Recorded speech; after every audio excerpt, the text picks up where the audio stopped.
প্রিয় দর্শক, আপনাদের স্বাগত ইস্পাহানি মির্জাপুর জিরো আওয়ারে।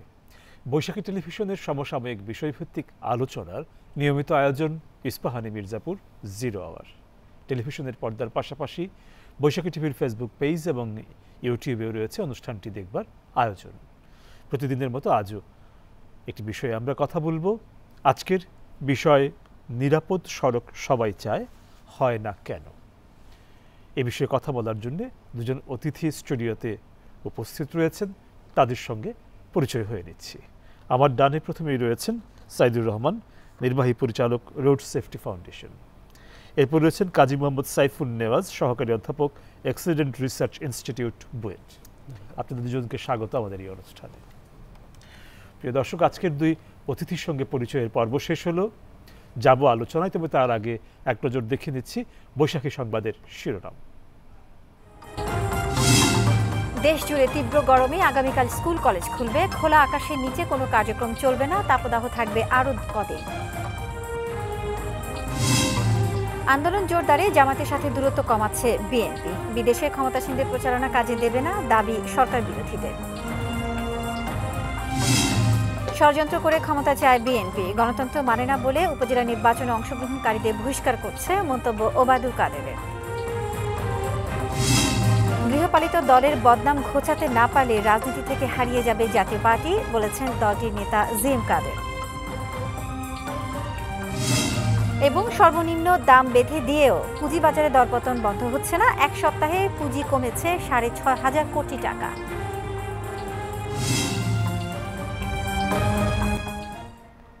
প্রিয় দর্শক, দেখছিলাম বৈশাখী সংবাদের শিরোনাম। যাচ্ছি আলোচনায় আজকের দুই অতিথি সাইদুর রহমান এবং কাজী মোহাম্মদ সাইফুন নেওয়াজের সঙ্গে। সড়ক দুর্ঘটনার বিষয়টি হঠাৎ আবারও আলোচনায় উঠে এসছে। বিশেষ করে গেল ১৬ এবং ১৭ এপ্রিল ফরিদপুরে এবং ঝালকাঠিতে মাত্র দুটি দুর্ঘটনাতে ৩০ জনের প্রাণহানি। মানে আসলেই নড়ে চড়ে বসার একটা ব্যাপার এখানে আছে, ভাবতে বসার একটা ব্যাপার এখানে আছে। হ্যাঁ, পরে আরও দুজন মারা গেছে, তাহলে ৩২ জন। এবং কাছাকাছি সময় আরও বেশ কিছু দুর্ঘটনা আছে, যেমন সম্প্রতি চট্টগ্রাম প্রযুক্তি প্রকৌশল বিশ্ববিদ্যালয়ের দুজন ছাত্র মারা যাওয়া, কিংবা গেল বৃহস্পতিবার রাজধানীতে একজন স্কুল ছাত্র মারা যাওয়া, ঢাকা দক্ষিণ সিটি কর্পোরেশনের ময়লাবাহী গাড়ির চাপে মারা গেছে ছেলেটি। এরকম বেশ কিছু ঘটনার কারণে এটি আবারও আলোচনায় এসছে। এবং এই আলোচনা কিন্তু এই প্রথম হচ্ছে বাংলাদেশে, তা না, আগেও হয়েছে। যখনই বিষয়টা একটু সংখ্যা বেড়ে যায়, মাত্রা বেড়ে যায়, পরিমাণ বেড়ে যায়, আলোচনায় আসে, পরে আবার আলোচনাটাও কমে আসে এবং আমরা আবার যখন হতে দেখি তখন আবার সরব হই। এবং সেই জায়গা থেকে আমাদের আজকের আলোচনার বিষয় নির্ধারণ, যে নিরাপদ সড়ক সবাই চায়, হয় না কেন। প্রথমেই সাইদুর রহমান, আপনার কাছে যাচ্ছি। আমরা কিছু অদ্ভুত ঘটনার ভেতর দিয়ে যাই, যেমন যদি আমরা দেখি যে এই যে বৃহস্পতিবারে যে স্কুল ছাত্রটি মারা গেল ময়লাবাহী গাড়ির ধাক্কায়, এই ময়লাবাহী গাড়ির কারণে কিন্তু এর আগেও আমরা বেশ কয়েকজন, গত ৩ বছরে ১৩ জন মারা গেছে। এবং আমরা খোঁজ নিতে গিয়ে দেখতে পাই যে এখানে যারা চালক ছিলেন তারা হচ্ছে বদলি চালক, কেউ হচ্ছে সুইপার বা এরকম অন্য কাজ, যারা গাড়ি চালানোর প্রশিক্ষণ নেই, লাইসেন্স নেই, তারা চালাচ্ছেন বদলি হিসেবে এবং দুর্ঘটনা ঘটছে। আবারও এই বিষয়গুলি দ্বিতীয়বার দেখছি, তৃতীয়বার দেখছি। তো আপনার কি মনে হয় যে আমাদের আন্তরিকতার অভাব, আমাদের দায়িত্বশীলতার অভাব, আমাদের নীতি প্রণয়নে ত্রুটি, আমাদের অসচেতনতা, কোন জায়গা থেকে আমাদের এই সমস্যাগুলোর সমাধানহীনতার ভেতরে থাকতে হচ্ছে? আসলে সড়ক নিরাপত্তা নিশ্চিত করার দায়িত্ব যাদের উপরে আছে তারা এগুলোকে কোনো কাজ মনে করে না। তাদের দায়িত্বহীনতার কারণে এই ঘটনাগুলো ঘটছে। এবং আমাদের দেশে সড়ক দুর্ঘটনা আমরা যেগুলোকে বলি সেগুলোকে আদৌ দুর্ঘটনা বলা যায় কিনা সেটা নিয়ে প্রশ্ন আছে। সড়ক ভালো আছে, যানবাহন ঠিক আছে, ফিট আছে, চালকের দক্ষতা আছে, পরিবেশ সঠিক আছে, এরপরেও যখন দুর্ঘটনা ঘটে যায় সেটাকে দুর্ঘটনা বলা যায়। কিন্তু চালকের দক্ষতা নেই, যানবাহনের ফিটনেস নেই, অন্যান্য নানা রকমের অনিয়ম আছে, এইগুলোকে তো আসলে এর মধ্য দিয়ে যে ঘটনাগুলো ঘটে সেগুলোকে আসলে দুর্ঘটনা বলার পক্ষপাতী আমি না, বা আমরা না, কারণ এগুলো কাঠামোগত হত্যাকাণ্ড। এবং আমরা 16 এবং 17 তারিখে যে দুটি দুর্ঘটনা দেখলাম, সেই দুর্ঘটনাগুলোর ইনভেস্টিগেশন রিপোর্টে তো আসবে শীঘ্রই, দেখা যাবে যে ওই যানবাহনের ফিটনেস ছিল না, চালকের লাইসেন্সটা ছিল না, কিংবা চালক দীর্ঘ সময় ধরে গাড়ি চালাচ্ছিল, তার ক্লান্তি ছিল, নানা রকমের অসঙ্গতি উঠে আসবে। তো এবং এইগুলোকে দুর্ঘটনা হিসেবেই চালিয়ে দেওয়া হবে এবং সব দায় চাপিয়ে দেওয়া হবে চালকের উপরে। আসলে যে কোনো দুর্ঘটনার ক্ষেত্রে চালক কিন্তু আসলে তৃতীয় কারণ। প্রথম কারণ ম্যানেজমেন্ট, দ্বিতীয় কারণ মেশিন, তৃতীয় ড্রাইভার। এখন ম্যানেজমেন্টের দায়ী প্রথম কারণ, সেটা হলো যে এই চালককে আমি কত ঘন্টা ডিউটিতে রাখছি, তার বেতন দিচ্ছি কিনা, তার কর্মঘণ্টা নিশ্চিত করছে কিনা, তার পেশাগত অন্যান্য সুযোগ সুবিধা নিশ্চিত করছে কিনা, এগুলো ম্যানেজমেন্টের ব্যাপার।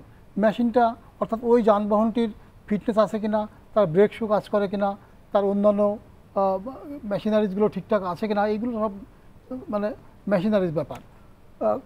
এরপরে চালকের দায় আছে, তার অসচেতনতা, তার মানে মেজাজ মর্জি ঠিক ছিল কিনা, এইগুলো চালকের দায়। কিন্তু যদি ব্যবস্থাপনাগত ত্রুটি থাকে, যদি মেশিনের সমস্যা থাকে, অর্থাৎ যান্ত্রিক সমস্যা থাকে, তাহলে তো আর চালকের দায় নেই। সুতরাং অথচ আমরা কিন্তু সব দায় কিন্তু চালকের উপর চাপিয়ে দিচ্ছি। পরিবহনের মালিক স্কেপ হয়ে যাচ্ছে অন্যদিকে, যে তার দায় নাই। যারা এই গাড়ি দেখভালের দায়িত্ব ছিল, ফিটনেস দেওয়ার দায়িত্ব ছিল, যে পুলিশের দায়িত্ব ছিল তার গতি নজরদারি করার, তারা সব দায়মুক্ত হয়ে যাচ্ছে চালকের উপর চাপিয়ে দিয়ে। এই জায়গা থেকে আমাদের বেরোতে হবে। আর আমাদের চালকদের সমস্যা কি, আমাদের যাত্রীবাহী বাস এবং পণ্যবাহী যে যানবাহনগুলো আছে, এই দুই শ্রেণীর যানবাহনের অধিকাংশ চালক হলো মানসিক এবং শারীরিকভাবে অসুস্থ, তাদের পেশাগত সুযোগ সুবিধা না থাকার কারণে। যেমন তাদের বেতন নেই, তাদের নিয়োগপত্র নেই, তাদের কর্মঘণ্টা ঠিক নেই। এই যে অনিশ্চিত মানে পরিমাণে কম না, বেতন সিস্টেম না তো। আচ্ছা, মানে ওই মানে তারা একটা পারিশ্রমিক ট্রিপ অনুযায়ী। আচ্ছা, এই যে অনিশ্চিত জীবনের মধ্য দিয়ে একটা চালক তো আসলে সুস্থ স্বাভাবিক যানবাহন কীভাবে চালাবে, তার কাছ থেকে প্রত্যাশা করে কীভাবে? অথচ আমাদের আইন আছে, আইনে তার নিয়োগপত্র দেওয়ার কথা বলা আছে, আইনে বেতন কাঠামোর কথা বলা আছে, আইনে বলা আছে তাই সে কত ঘন্টা যানবাহন চালাবে। অথচ আমাদের যানবাহনগুলো তার 18 ঘন্টা চালাচ্ছে, 22 ঘন্টা, 26 ঘন্টাও চালাই। তো তার কাছ থেকে তো আমি ভালো সার্ভিস আশা করতে পারি না। আশা করি কীভাবে করি? সুতরাং আমাদের ব্যবস্থাপনা যদি ঠিক না হয়, আমাদের দায়িত্বশীল কর্তৃপক্ষ যদি দায়িত্ব সচেতন না হয়ে ওঠে, তাহলে পরে এই সড়ক দুর্ঘটনা রোধ করা কোনোভাবেই সম্ভব না, যত কথাই বলি না কেন। হ্যাঁ, আমাদের এই দায় মুক্তি একটা সংস্কৃতি আছে, সেই জায়গায় আমরা ঘুরপাক খাচ্ছি। আর আমাদের আরেকটা সংস্কৃতি গড়ে উঠেছে, সেটা হলো যে আমরা যখনই কোনো দুর্ঘটনা ঘটে, ব্যাপক আলোচনার সূত্রপাত ঘটে, তখন আমরা সেটার তদন্ত কমিটি করি। সেই তদন্ত কমিটির রিপোর্ট হয়তো প্রকাশ পায়, তারপর তার সুপারিশগুলো বাস্তবায়ন হয় না, এবং আমরা আবার একটা কমিটি করি, আবার বৈঠক করি, আবার সুপারিশ তৈরি করি। এই কমিটি গঠন আর সুপারিশ তৈরির মধ্যেই আমরা ঘুরপাক খাচ্ছি। সমস্যার জায়গাতেই রয়ে গেছে, সাধারণ মানুষের জীবন যাচ্ছে। ধন্যবাদ সাইদুর রহমান। যাচ্ছি কাজী মোহাম্মদ সাইফুন নেওয়াজ আপনার কাছে। আমাদের এই যে পরিবহনের যে কাঠামোগত যে আয়োজনটা বা যে ব্যবস্থাপনা বাস্তবায়নের জন্য যে কাঠামোগত আয়োজনটা, সেখানে বড় বড় ত্রুটির জায়গাগুলো আপনি কোথায় রাখেন? আচ্ছা, তাহলে সেক্ষেত্রে আমরা আলোচনা করতে পারি যে আমাদের পরিবহন বলতে গণপরিবহনের কথা যদি আমি বলি, যে ঢাকা শহর এবং আমরা মহাসড়ক চিন্তা করতে পারি, একটু খেয়াল করে দেখবেন পৃথিবীর যেই দেশগুলোকে আমরা উদাহরণ দিতে পারি গণপরিবহনের ক্ষেত্রে বা দুর্ঘটনা কমানোর ক্ষেত্রে, সেই সমস্ত দেশে সেই সমস্ত শহরে কিন্তু আপনি যদি দেখেন গণপরিবহনগুলো হচ্ছে আপনার, যদি বাসকে আমরা ধরি, একটা মাত্র বাস বা এক কালারের বাস আপনার পুরো শহরে চলছে।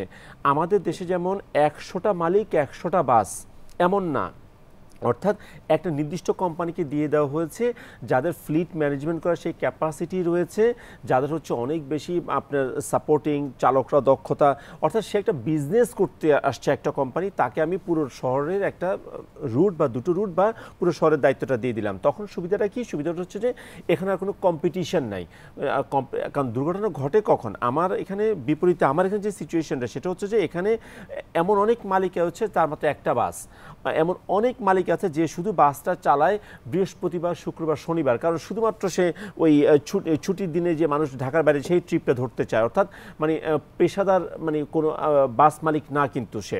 তো এখন যখন 100টা মালিক 100টা বাস, তখন ডেফিনেটলি প্রত্যেকটা মালিকেরও তো ইচ্ছা থাকবে যে সে ইনকামটা বেশি করে। ইনকাম বেশি করতে গেলে সে চালককে কিন্তু একটা কাইন্ড অফ চালককে সে ভাড়ায় দিয়ে দেয় গাড়িটা। চালক দিন শেষে একটা টাকা মালিককে বুঝিয়ে দিতে হবে। এখন একজন চালক যিনি ঢাকা শহরের মতো একটা রাস্তায় যখনই নামবে তাকে কত কিছু মাথায় রাখতে হয়। প্রথমে রাখতে হয় যে এই মালিককে তার দিতে হবে কিছু টাকা, তারপর দিতে হয় তার তেল বা অন্যান্য খরচ রয়েছে, তার সারাদিনের খরচ রয়েছে, হেল্পারের খরচ রয়েছে, তারপরে দেখা যায় অনেক ক্ষেত্রে অবৈধ অনেক চাঁদা বা অনেক ক্ষেত্রে অনেক খরচ করতে হয় তাকে। এত কিছুর পরে যদি সে বাড়তি কিছু ইনকাম করতে পারে সেটা নিয়ে সে বাসা যেতে পারবে। তাহলে প্রথমেই তো আমি তাকে এমন একটা কম্পিটিশন, এমন একটা অসুস্থ পরিবেশে দিয়ে দিলাম যে এই চালক মানে কতক্ষণ সে আপনার হচ্ছে যে ঠান্ডা মাথায় চালাতে পারবে। এক, দুই হচ্ছে যে তখন সে করবে কি প্রতিযোগিতা করবে কার আগে কে যাবে। এখন এই প্রতিযোগিতার সিচুয়েশনটা কিন্তু আমি সিস্টেমে, যেহেতু আপনার প্রশ্নটা সিস্টেমে কি গলদ রয়েছে সিস্টেমে রেখে দিয়েছি। সাইদুর ভাই কিছুটা বলেছেন যে আমাদের এখনো পর্যন্ত কিন্তু চালকদের কোনো নিয়োগপত্র নাই। ওই যে যেই পৃথিবীর অন্য দেশগুলো যারা হচ্ছে একটা কোম্পানি দিয়ে চালায় তখন সে কিন্তু চালককে ইন্টারভিউ নেয়, নিয়োগ দেয়, তাকে সে গাড়ি চালানোর জন্য সে চালক সেখানে চাকরিজীবীর মতন তার ড্রেস থাকে। আর এখন আমাদের এখানে হচ্ছে কাইন্ড অফ চালক আসলে বিজনেসটা করছে, মালিক বিজনেসটা করছে না কিন্তু। কারণ মালিক শুধুমাত্র সে টাকা ইনভেস্ট করে গাড়ি কিনে সে ভাড়া, সে জানে এই গাড়িটা চলুক আর না চলুক সে 2-3 হাজার 5 হাজার টাকা যেটাই বলুক চালকের সাথে তার যেরকম চুক্তি থাকে এটা দিয়ে দিবে। বিজনেস করা মানে কি লাভ লস হিসাব থাকতে হবে, রাইট? এইটা চলে গিয়েছে আসলে চালকের কাঁধে। কারণ চালক এখন টেনশন যে তাকে সে কি টাকাটা তুলতে পারবে কি পারবে না। যখন চালককে আমি প্রেসারে ফেলে দিলাম ডেফিনেটলি চালক তখন অসুস্থ প্রতিযোগিতা করবে। মানে পুঁজির ঝুঁকিটা তো উদ্যোক্তা নেওয়ার কথা ছিল, বাট এখন বিপরীত হয়ে গিয়েছে চালকের উপরে। চালক এই কারণে তার কিন্তু নজরটা রাস্তায় থাকে না, নজর থাকে তার কোন যাত্রী কত দ্রুত তুলতে পারবে এইটার দিকে। এটা একটা গলদ। এখনো পর্যন্ত নিয়োগপত্র নাই, এটা একটা গলদ আমাদের। থার্ড হচ্ছে যে আপনি যদি বিআরটির স্ট্যাটিস্টিক্স দেখেন গণপরিবহনের সংখ্যা দিন দিন কমে যাচ্ছে, বিপরীতে ছোট ছোট গাড়ির সংখ্যা বাড়ছে। এটা কিন্তু কোনো সাস্টেনেবল মানে ট্রান্সপোর্ট সিস্টেমে এটা মানে কম্পিটিবল না। কারণ হচ্ছে যে ছোট ছোট গাড়ি প্রচুর বেড়ে যাচ্ছে এবং গণপরিবহন আমার প্রচুর কমে যাচ্ছে। এখন যখন এটা ইমব্যালেন্স হয়ে যাবে, আপনার ছোট ছোট গাড়ি যত বাড়বে আমার কনফ্লিক্টের সম্ভাবনা বাড়বে, রাস্তার যানজট তো বাড়বেই, আমার কনফ্লিক্টের সম্ভাবনা বাড়বে। কারণ একটা বাস আপনার দেখা যাচ্ছে যে আপনার প্রায় 50টা মাইক্রোবাস 50টা প্যাসেঞ্জার কারের সমান প্যাসেঞ্জার সে নিতে পারে। তো আমি যদি একটা বাসের বদলে 50টা কারকে রাস্তায় দেখতে চাই, নাকি 50টা কারের বদলে একটা ভালো মানের বাস বলছি আমি, তাকে আমি দেখতে চাই। হ্যাঁ, এখন অনেকে গাড়ি কিনছে, মোটরসাইকেল কিনছে, কেন? অপশন নাই। এখন অপশনটা দেওয়ার জন্য তো আমাদের সিস্টেমে যারা আমাদের মানে আমাদেরকে তো একটু খেয়াল করে দেখেন, একই মালিক সে ঢাকা থেকে ঢাকার বাইরে কিন্তু দামি দামি বাস নামাচ্ছে, এসি বাস নামাচ্ছে, এবং এসি বাসের টিকিট কিন্তু কোনোটাই আপনি পাবেন না কিন্তু এখন আর, যদি যাত্রার আগের দিন আপনি নেন। অর্থাৎ মানুষের আগ্রহ রয়েছে, কিন্তু সেই মালিক কিন্তু ঢাকাতে কেন নামাচ্ছে না বাস? সে চাইলে তো পারে, এত চাহিদা রয়েছে। কারণ সে জানে এখানে যদি কোনো ভালো বাস নামে আমি বিজনেসটা করতে পারবো না যানজটের জন্য। তাহলে মালিককে আমি সেই সুবিধাটা একটু দিয়ে দিই। কীভাবে সুবিধা দিতে পারি? আমার যদি অন্ততপক্ষে 3 লেনের রাস্তা হয়, আমাদের মেজর যে রাস্তাগুলো রয়েছে অন্ততপক্ষে 3 লেন পাওয়া সম্ভব। 3 লেন আসলে একটা লেন ডেডিকেটেডলি যদি আমি গণপরিবহনের জন্য দেই, তখন আপনি যখন প্রাইভেট কারে করে যাবেন আপনি দেখবেন যে আপনি জ্যামে পড়ে আছেন, বাট একটা লেন দিয়ে দেখা যাচ্ছে বাস চলে যাচ্ছে। কিন্তু বাস তখন কিন্তু আপনি চিন্তা করবেন আমি আর বাসটাকে গাড়িটাকে রেখে বাসে উঠি। বাস হতে হবে কোয়ালিটি সম্পন্ন, অর্থাৎ কোয়ালিটি বলতে বোঝাচ্ছি এয়ার কন্ডিশন, সুন্দর বাসগুলো হতে হবে যাতে কিনা ইনভেস্টরের অভাব পড়বে না। যদি এই সুবিধা দেয় সরকার, ইনভেস্টর অভাব পড়বে। কারণ আমি তো আগেই বলেছি যে একই মালিক তো সে ঢাকা থেকে নোয়াখালী, ঢাকা থেকে চট্টগ্রাম, ঢাকা থেকে সিলেট সে চালাচ্ছে, এসি বাস চালাচ্ছে, সে এখানে চালাবে না কেন? প্যাসেঞ্জার আছে, বরং ঢাকাতে চাহিদাটা আরও বেশি। সেই শুধুমাত্র যদি পরিবেশটা দেওয়া হয়, অর্থাৎ এখানে কিন্তু আমাদের একটা সিস্টেমের গলদ রয়ে গেছে। আমরা কিন্তু গণপরিবহনকে আসলে মানে একটু খেয়াল করে দেখেন, সারাদিনে এখন আগে আপনি অনেক চালকই বলে 2টা বা 3টা ট্রিপ মাত্র দিতে পারে সে, তো সে কীভাবে? কারণ যানজট, প্রচুর যানজট থাকে, অনেক সমস্যা থাকে। তো এই জন্য দেখা যায় গণপরিবহন সংখ্যা কমে যাচ্ছে। এটা আরেকটা কিন্তু আমার সিস্টেমের একটা ফল্ট। যদি আমরা এগুলোকে অ্যাড্রেস না করি তাহলে দেখা যাবে ছোটো গাড়ি যত বেড়ে যাবে, এরপর আমি যত ভালোই আমি সিস্টেম আনি না কেন, দেখা যায় মানুষ কিন্তু সেইটা থেকে বের করে আনাটা খুব কষ্টকর হয়ে যাবে। এই ব্যাপারটা আমাদের কিন্তু খুব নজর দেওয়া প্রয়োজন ভেহিকেলের দিক থেকে। আর একটা ব্যাপার যেটা সিস্টেমে রয়েছে আমাদের, সেটা হচ্ছে একই সড়কে আমার অনেক ধরনের আমি ভেহিকেল নিয়ে এসেছি, বিভিন্ন গতির চাইতে গতির ভিন্নতা কিন্তু সমস্যা। মানে আমি যদি সব গাড়িতে একই গতিতে চলে ঠিক আছে, সেটা ওভার স্পিড হলেও আমি বলবো যে মানে ততটা ঝুঁকিপূর্ণ না, যতটা ঝুঁকিপূর্ণ হচ্ছে যখনই আমার 80-র সাথে আপনি 20কে মিশাই দিবেন, 30কে মিশাই দিবেন, তখনই দেখা যাচ্ছে আমার ওভারটেক করতে হয়, তখনই দেখা যাচ্ছে রেয়ার এন্ড কলিশন হয়, তখনই দেখা যাচ্ছে আমাকে রেস্টলেস হইতে হয়, রেকলেস ড্রাইভ করতে হয়। এই ব্যাপারগুলোকে অথচ ঢাকা শহর বলেন, মহাসড়ক বলেন, আমরা বিভিন্ন গতির গাড়ি চালাচ্ছি। আমরা বারবার বলে আসছি বিভিন্ন গতির ব্যবধানটা কমিয়ে আনতে হবে। আমরা তো এয়ারপোর্ট রোডে দেখি 40-60 এরকম করে ডিভিশন করে দেওয়া আছে। এটা লেনে আপনি দেখছেন, বাট এই লেন মেনে তো কেউ গাড়িটা চালাচ্ছে না। আপনি কেউ মহাসড়কে যদি দেখবেন যে ভারী ট্রাক মালামাল নিয়ে অনেক বড় বড় রড দেখেন, ঢাকা চট্টগ্রাম রোডে আমাকে প্রায়শই যাতায়াত করতে হয়, তারাও অনেক বেশি রড নিয়ে, স্টিলের ম্যাটেরিয়ালস নিয়ে কিন্তু গাড়িগুলো যাচ্ছে।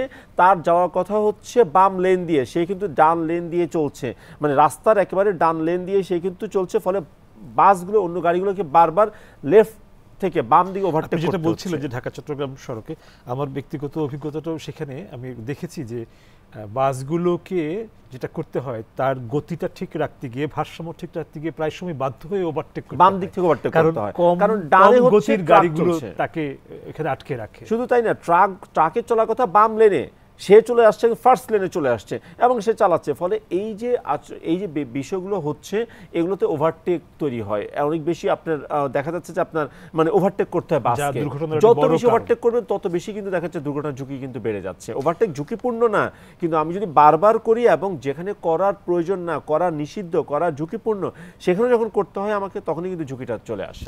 ধন্যবাদ সাইফুন নেওয়াজ। ফিরছি সাইদুর রহমান আপনার কাছে। ঝামেলা আরেকটা আছে মহাসড়কে, সেটা হচ্ছে 3 চাকার যানবাহন। আমরা অনেক পদক্ষেপ শুনেছি, উচ্চ আদালতের রায় পর্যন্ত দেখেছি, কিন্তু সেটি বন্ধ হচ্ছে না। এর সঙ্গে যোগ হয়েছে মোটরসাইকেল মহাসড়কে। তো এই সমস্যার জায়গাটা একটু আপনার কাছ থেকে জানতে চাই। মোটরসাইকেল আসলে দূরপাল্লার যানবাহন না। মোটরসাইকেল 4 চাকার যানবাহন থেকে 30 গুণ বেশি ঝুঁকিপূর্ণ, এবং এইটা স্বল্প দূরত্বের জন্য একটা ব্যক্তিগত যানবাহন। কিন্তু আমাদের এখানে গণপরিবহন সহজ, সাশ্রয়ী এবং না হওয়ার কারণে, সহজলভ্য না হওয়ার কারণে মানুষ বাধ্য, এবং যানজটের কারণে মানুষ বাধ্য হয়ে মোটরসাইকেলের দিকে উৎসাহিত হচ্ছে। মোটরসাইকেল উৎসাহিত আরও কারণ আছে। মোটরসাইকেলের মধ্যে একটা রোমান্স ফিল করে আমাদের তরুণ যুবক কিশোররা। এর বাইরে যারা স্বাভাবিক ভাবে মানে যাতায়াত করতে চায়, তারা বাধ্য হয়ে মোটরসাইকেল ব্যবহার করছে, এবং তারা মহাসড়কও ব্যবহার করছে। মহাসড়কে আসলে মোটরসাইকেলটা লেনের মধ্যেই থাকা উচিত ছিল, কিন্তু মোটরসাইকেল এখন আর তো কোনো বিকল্প নেই। তারপরে তার দূরের যাত্রায় মোটরসাইকেল ব্যবহার করছে এবং গণপরিবহনের বিকল্প হয়ে উঠছে। এটা ভয়াবহ একটা বিষয় এটা।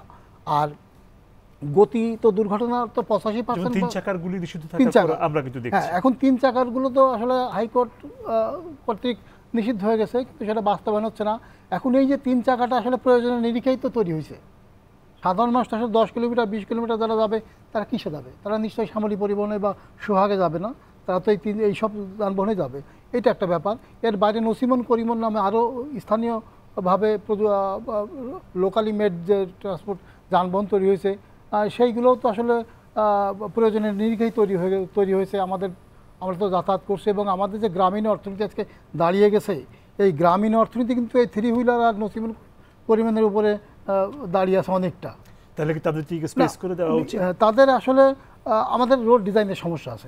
সেটা হলো যে আমরা গ্রামীণ রাস্তা, জেলা পরিষদের রাস্তা সব একটা পর্যায়ে এসে মহাসড়কে তুলে দিচ্ছি, আবার মহাসড়ক থেকে নামিয়ে নিচ্ছি। কথা ছিল যে এই রাস্তাগুলো মহাসড়কের পাশ ঘেঁষে চলে যাবে, কখনোই মহাসড়কে উঠবে না, কিন্তু আমরা তুলে দিচ্ছি। এখন তুলে দিয়ে আবার 10 কিলোমিটার পরে আবার নামিয়ে নিচ্ছি।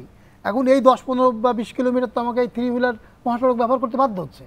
আমার তো রোড ডিজাইন এইভাবে করে রাখছে।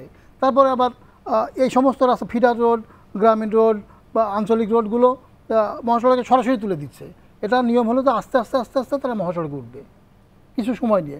হুট করে যখন মহাসড়কে উঠে যাচ্ছে, তখন পেছন থেকে বা সামনে থেকে আরেকটা বড় গাড়ি এসে তাকে ধাক্কা দিয়ে দুর্ঘটনা ঘটাচ্ছে। অর্থাৎ আমাদের সড়কের ডিজাইনই সমস্যা রয়ে গেছে। এই ডিজাইন অধিকাংশ ক্ষেত্রেই এখন তো নতুন যে মহাসড়কগুলো হচ্ছে, সেইগুলো হয়তো বা ডিজাইনগত ত্রুটি নাই, কিন্তু পুরনোগুলো সবগুলো ত্রুটি আছে। আর এই যে মহাসড়কে ডিভাইডার নাই, সব মহাসড়কে তো ডিভাইডার নাই, কিন্তু বাধ্য হয়ে তো এই 3 হুইলারগুলো চলতে হচ্ছে। আমি বন্ধ করে দিলে পরে আমার 70 লক্ষ মানুষ তো বেকার হয়ে যাবে, আমার সমস্ত যাতায়াত ব্যবস্থা কলাপস করবে তো এই 3 হুইলার বন্ধ করে দিলে। কারণ আমি তো 15, 20, 30, 50 কিলোমিটার তো আমি মানে যাত্রীবাহী বড় বাসে যাই। লোকাল বাস কি বিকল্প হতে পারে না? হ্যাঁ, উন্নত বিকল্প লোকাল বাস হতে পারে, মাইক্রো বাস হতে পারে, আরও অনেক বিকল্প আছে, সেগুলো যদি ইন্ট্রোডিউস করা হচ্ছে না। এখন বাংলাদেশ ব্যাংক যদি শুল্ক মানে লোনের সুবিধা দেয়, যারা ইনভেস্ট করবে তাদেরকে যদি আমন্ত্রণ জানায়, হতে পারে, এবং একটা টেকসই উন্নত বিকল্প ইন্ট্রোডিউস করা দরকার, কিন্তু সেটা এখন পর্যন্ত আমরা দেখছি এই যে আপনি ধরেন যে ঋণের কথা বললেন, আমরা কিন্তু দেখেছি বিভিন্ন জায়গায় বিভিন্ন সময়ে হ্যাঁ ঋণের একটা ব্যবস্থা করা হয়, কিন্তু সেটাও গিয়ে দেখা যায় কাজে লাগে না। আবার দেখা যায় যে আমাদের অনেক আইন তৈরি করা আছে, অনেক বিধি তৈরি করা আছে, সেগুলিও কাজে লাগে না। অর্থাৎ যে বিষয়গুলো মানে এক্সিস্ট করে তার ফ্যাসিলিটিসগুলি আসলে আমরা শেষ পর্যন্ত পাই না, কোনো না কোনো জায়গায় গিয়ে আটকে যায়। এই প্রসঙ্গটা নিয়ে আমরা একটু কথা বলবো আপনাদের সঙ্গে বিরতির পর ফিরে এসে। প্রিয় দর্শক, সময় হয়ে গেল একটা বিরতির, ফিরব কিছুক্ষণের ভিতর, আশা করি সঙ্গেই থাকছেন।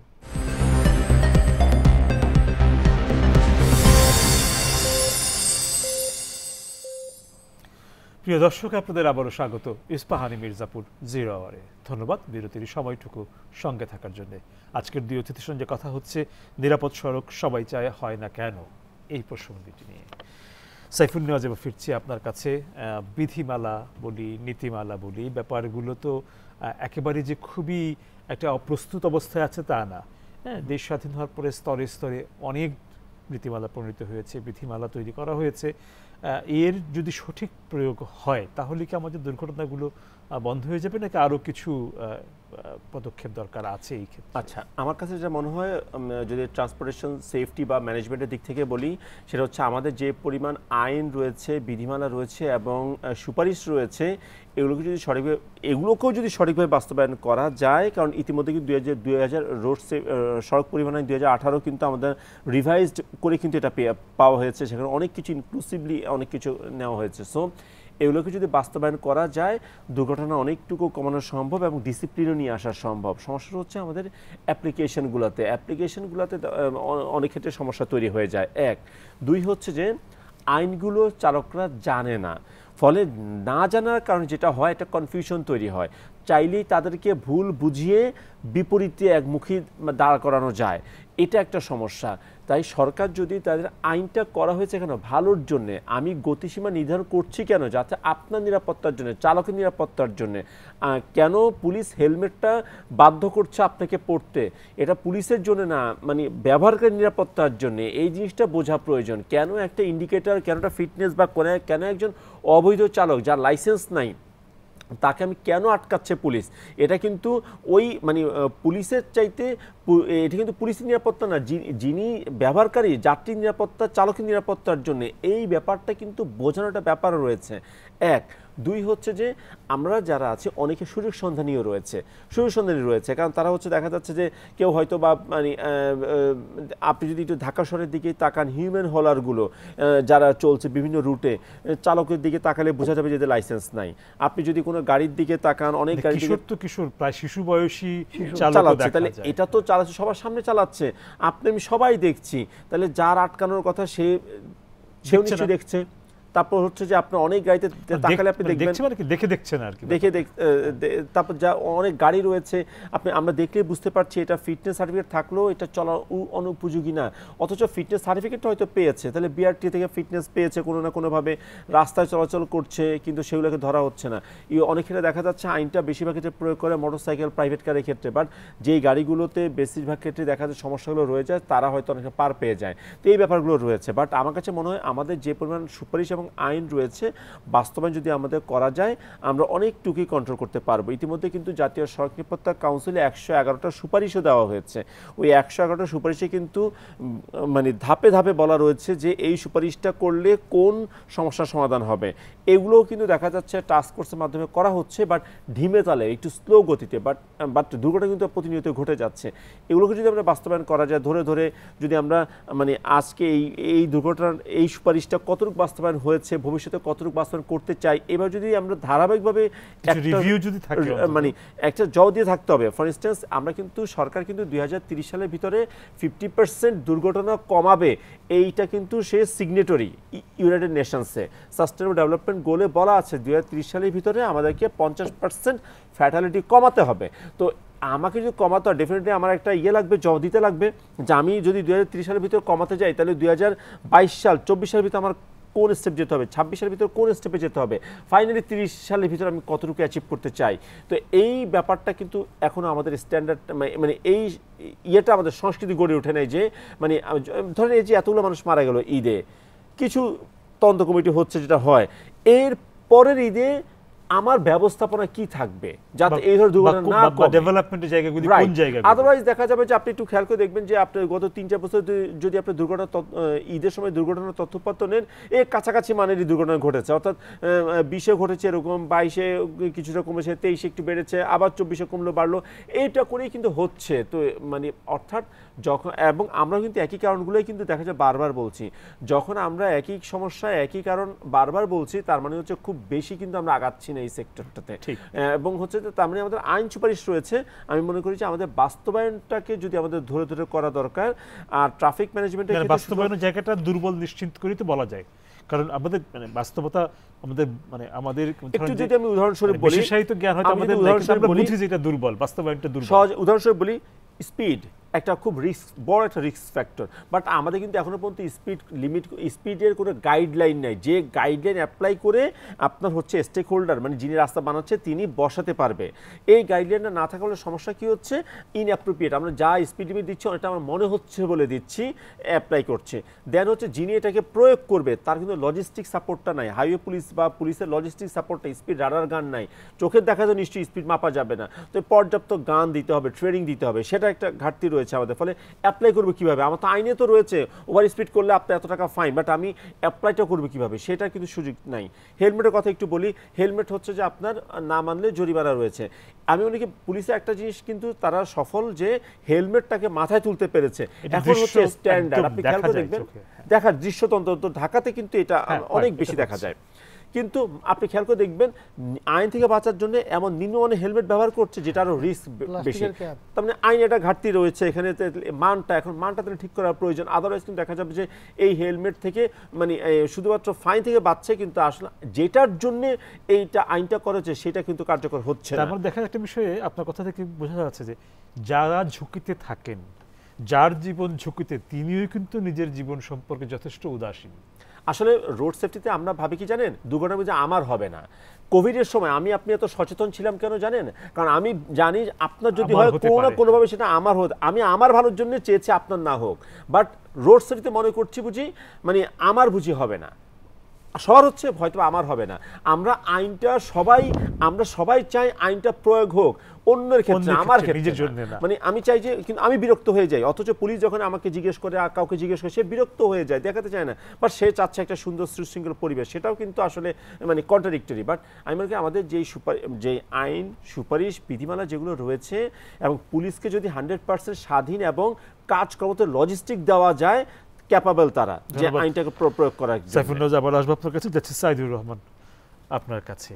আমাদের দুর্ঘটনার যদি খতিয়ান যেটা আমরা দেখি 2 মাস 3 মাস পর পর মাঝে মধ্যে আমাদের কাছে নানাভাবে নানা সংগঠনের পক্ষ থেকে আসে, বিআরটিসি থেকে আমরা দেখি, তো সেখানে দেখি যে নতুন যে দুর্ঘটনাটি বাড়ছে বা নতুন যোগ হওয়ার পরে যেটা উদ্বেগজনক জায়গায় দাঁড়িয়েছে সেটা হচ্ছে মোটর সাইকেলের দুর্ঘটনা।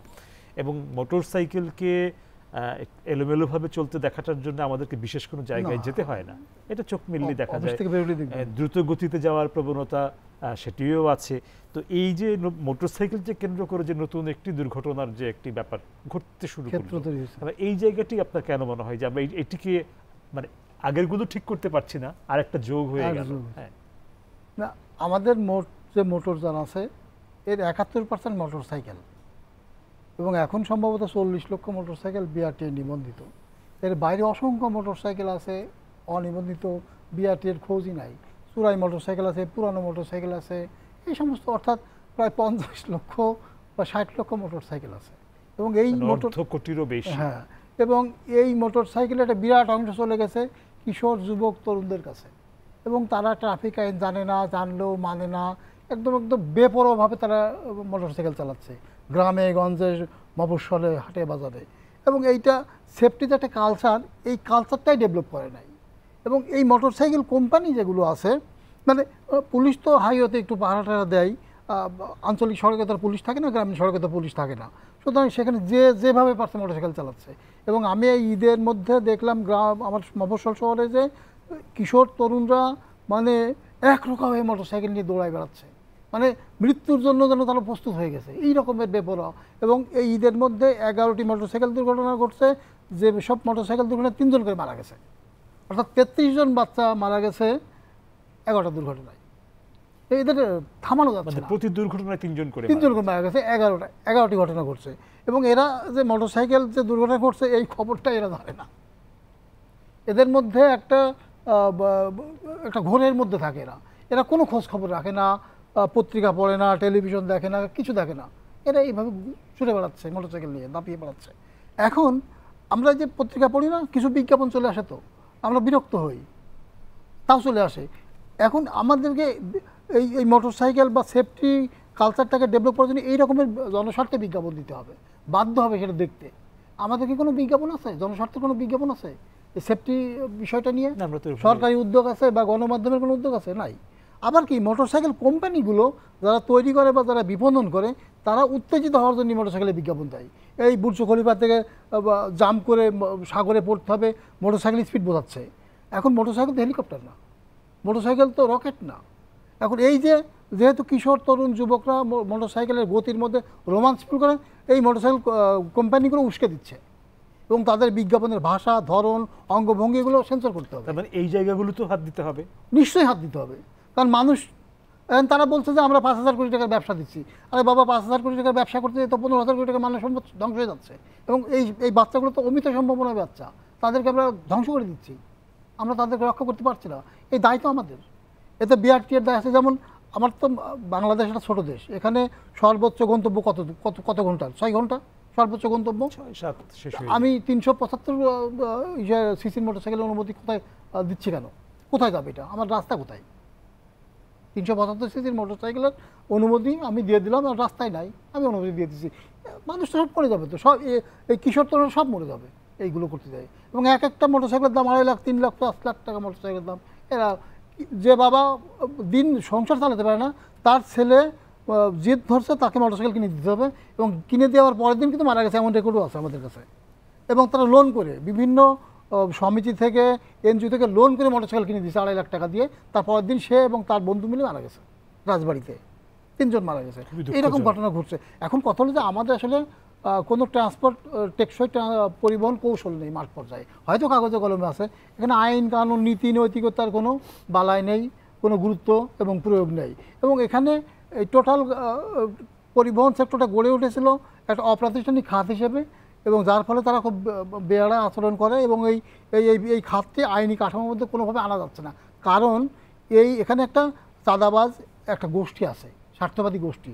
তারা মনে করে যে এই খাতে যত বেশি অব্যবস্থাপনা থাকবে, যত বেশি নলেজ থাকবে, তত চাঁদাবাজি করা যাবে, তত দুর্নীতি করা যাবে। সিস্টেমটা ডেভেলপ করলে পারে এই চাঁদাবাজি আর দুর্নীতি করা যাবে না। সুতরাং এই চাঁদাবাজি দুর্নীতির সুযোগটা বহাল রাখার স্বার্থে এখানে কোনো সিস্টেম এলোমেলোই থাক, এই জন্য কোনো সিস্টেম এখানে ডেভেলপ করতে দেয় না। আরেকটা বিরতির সময় হয়ে গেছে, তারপর আবার ফিরবো আপনাদের কাছে। প্রিয় দর্শক, সময় হয়ে গেল আরেকটা বিরতির, ফিরবো কিছুক্ষণের ভেতর, আশা করি সঙ্গেই থাকছেন।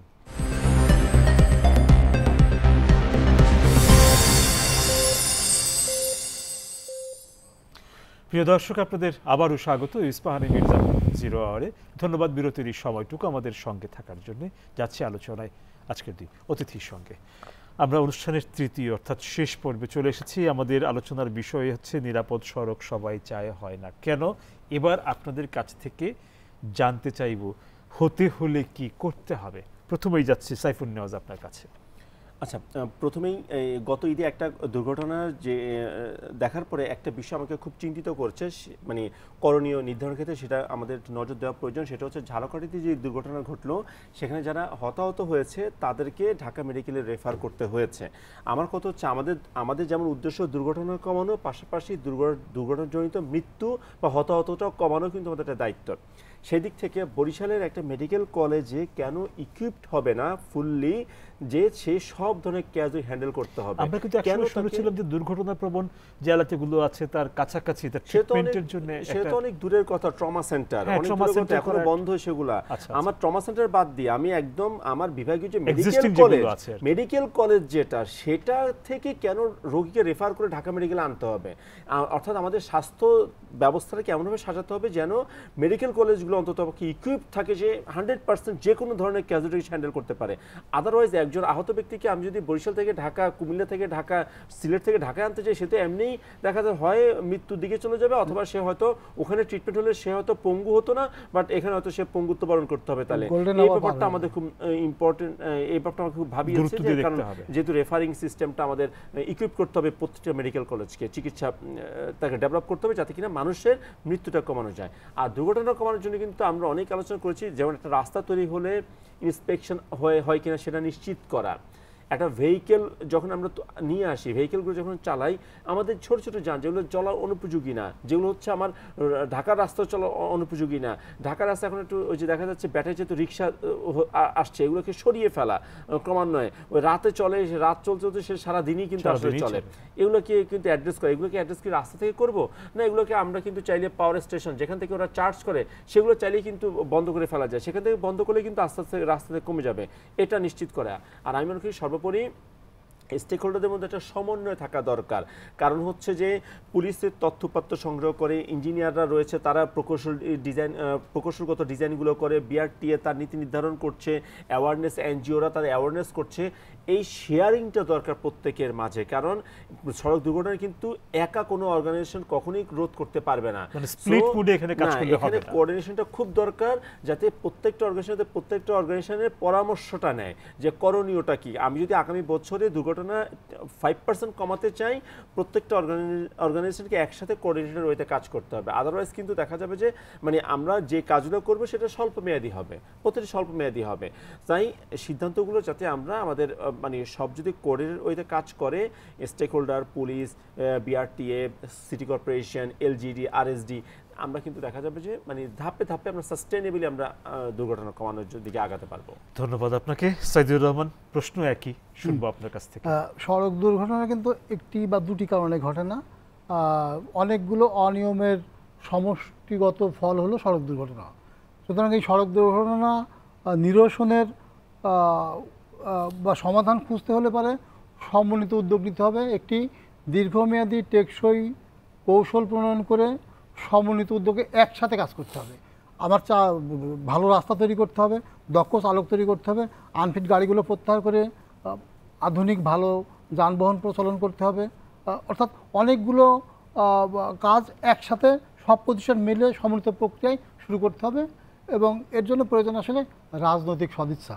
রাজনৈতিক সদিচ্ছা না থাকলে পারে কোনো ডিপার্টমেন্টই ফাংশন করবে না। পুলিশ ঠিকমতো কাজ করবে না, বিআরটি ঠিকমতো কাজ করবে না, বিআরটিসি কাজ করবে না, নাগরিক সংগঠনগুলোর কাজ করার সুযোগ সীমিত হয়ে পড়বে। অর্থাৎ রাজনৈতিক সদিচ্ছা ছাড়া সড়ক নিরাপদ করা সম্ভব না। আর একটা কথা সাইফুন নিয়াজ ভাই যেটা বললেন যে হাসপাতালগুলো ইকুইপ করা, দেখেন সড়ক দুর্ঘটনার ক্ষেত্রে সবচেয়ে বেশি আঘাতপ্রাপ্ত হয়তো মাথা, হেড ইঞ্জুরি হয় বেশি, কারণ মাথা তো আসলে ভারী। এই হেড ইঞ্জুরি ম্যানেজ করার ক্যাপাসিটি মফস্বল জেলাতে তো নাই, বিভাগেও নাই, এবং তারা গেলেই ঢাকায় রেফার করে। এখন আমার তো গোল্ডেন আমার 6 ঘন্টা, আমি এই 6 ঘন্টার মধ্যে ঢাকায় আসতেই সে তার চিকিৎসার অনুপযুক্ত হয়ে পড়ে, যার ফলে এবং এখানেও সুযোগ সীমিত, এখানে আইসিইউ বেড নাই, মৃত্যু ঝুঁকি বেড়ে যায়, তার সে অনেকেই পঙ্গু হয়ে যায়, অনেকেই মারা যাচ্ছে, পথেই মারা যাচ্ছে। তিতাস নামে যে ছেলেটা ওই যে ফেরির অভাবে মারা গেল, এরকমের অসংখ্য ঘটনা। শাহিন নামে যে ছেলেটা গত বছরে মোটরসাইকেল দুর্ঘটনায় মাথায় আঘাত পেয়েছিল, সে খুব গরিব মানুষ ছিল, ইলেকট্রিক ইঞ্জিনিয়ার, ইলেকট্রিক্যাল মেকানিক ছিল। চাঁদা তুলে তাকে চিটাগং নিয়ে যাওয়া হলো, সেখানে আইসিইউ পেল না, ওখান থেকে ঢাকায় নিয়ে আসলে 2.5 দিন ঘুরলো। একটা অ্যাম্বুলেন্সের মধ্যে ছেলেটা 2.5 দিন ঘুরে কোথাও আইসিইউ পেল না, মানে সরকারি আইসিইউ পেল না, প্রাইভেট ছিল, কিন্তু এটা অ্যাফোর্ড করার ক্ষমতা তার ছিল না। তারপর আবার তাকে ফিরে যেতে হলো এবং যেই মারা গেল। অর্থাৎ 2.5 দিন যে ছেলেটা ফাইট করলো তাকে আমরা বাঁচাতে পারলাম না আমার মেডিকেল সুযোগ সুবিধা না থাকার কারণে। সুতরাং এই দিকে সরকারের নজর দিতে হবে, তাহলে পারে অনেক আহত রোগী বাঁচবে। আর যেটা বললাম সেটা সমন্বিত উদ্যোগে, সমন্বিত প্রক্রিয়ায় বহুমুখী পথ উদ্যোগ গ্রহণ করে সড়ক দুর্ঘটনা বন্ধ করতে হবে। আর চাঁদাবাজিটা হলো সড়ক নিরাপত্তার ক্ষেত্রে বড় বাধা, এই চাঁদাবাজিটা বন্ধ করতে হবে। এইটা সরকারের রাজনৈতিক সদিচ্ছা ছাড়া কোনোভাবেই সম্ভব না। মানে সরকারের সদিচ্ছা, সংশ্লিষ্ট সমস্ত Political commitment থাকতে হবে। যতগুলো কর্তৃপক্ষ আছেন তাদের সদিচ্ছা, এবং আমরা যারা যাত্রী, আমাদের সচেতনতা এই বিষয়গুলো, এবং আমরা যেন নিয়ম কানুনকে যেন আমাদের প্রতিপক্ষ না ভাবি, যেন আমাদের সহায়ক ভাবি, সেই মানসিকতার জায়গাটা চালক যাত্রী সবার জন্যই তৈরি করা। এগুলি আসলে আইনটা আসলে মানানোর ব্যাপার না, আইনটা মানার ব্যাপার। সেই কালচারটা আমাদের ডেভেলপ করতে হবে। ধন্যবাদ আপনাদের দুজনকে আজকে এই আলোচনায় অংশ নেওয়ার জন্য। প্রিয় দর্শক, আপনাদেরকে ধন্যবাদ দীর্ঘ সময় আমাদের সঙ্গে থাকার জন্য। কাল আবারও দেখা হবে, কথা হবে অন্য কোনো বিষয় নিয়ে। সে পর্যন্ত ভালো থাকুন, সুস্থ থাকুন, শুভরাত্রি।